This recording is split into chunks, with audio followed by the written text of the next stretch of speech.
hope I counted it right. Yep.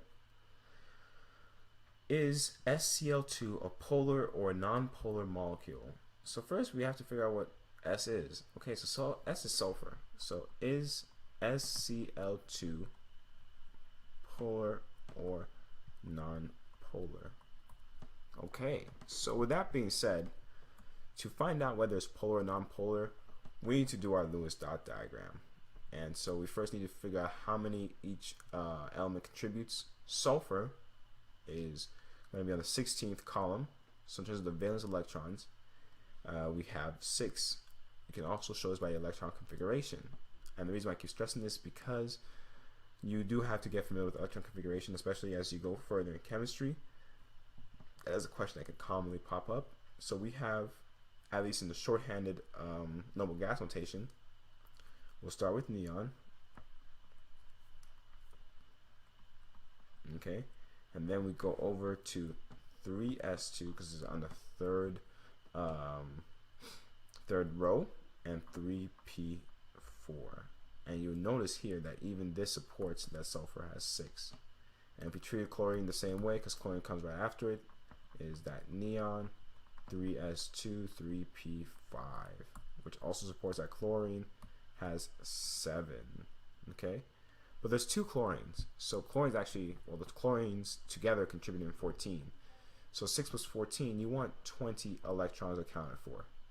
Okay, so put the sulfur in the middle because that's the only different one, and then we put that as sharing. Now just a single bond on each side with the chlorines. So starting with the chlorines are right now sharing 1 of its 7. So it's going to be 2, 3, 4, 5, 6, 7. Amazing. Octet satisfied. 2, 3, 4, 5, 6, 7. Awesome. Another octet satisfied. Now sulfur is already sharing 2 of its 6. So it's going to be 3, 4, 5, 6. Great. Another octet satisfied. And now to make sure we have the right number, we're actually going to quickly do the theoretical charge of each one. So sulfur in the center is going to typically have 6 as valence electrons, okay? So with that being said, you would subtract the amount of electrons it has by itself, which is 4, and that's added together with the electrons it's sharing, which is also 4.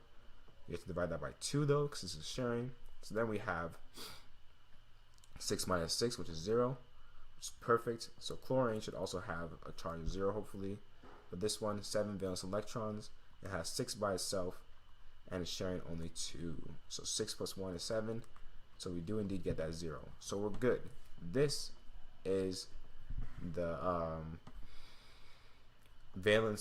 Lewis dot diagram for SCl2. Now it's asking if it's polar or non-polar. The big red flags you see here are these electrons, okay? Because this goes now into its molecular shape.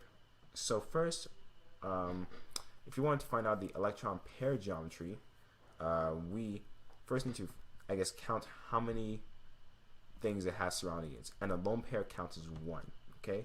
So we have 2 lone pairs and 2 bonds, so it has electron pair geometry, or the number 4, which is tetrahedral. Okay?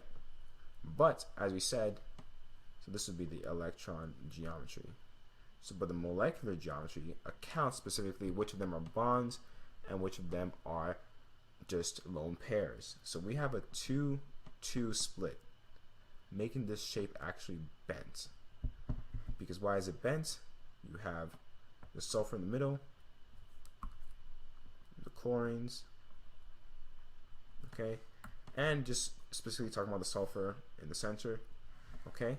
The electrons are what's setting it off balance. They don't even cancel each other out technically, because although the electrons are kind of pulling each way here, the chlorines are slacking off in a sense, okay.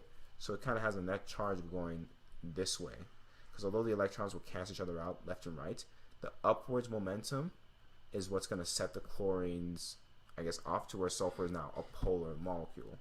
So that's the thing you have to recognize, kind of like with H2O, where it's polar as well.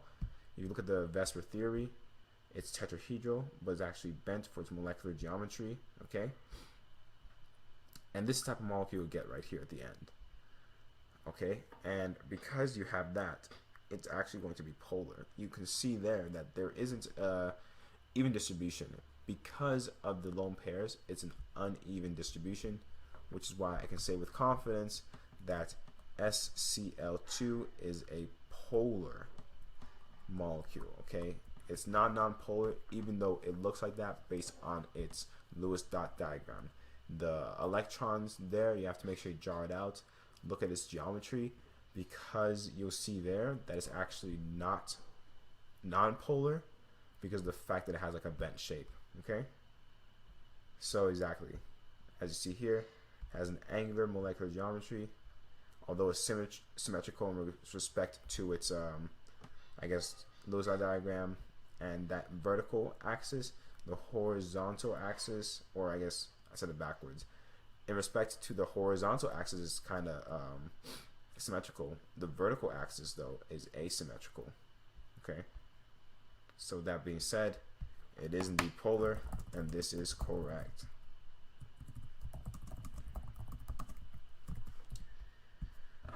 So let's move on to question 8 now.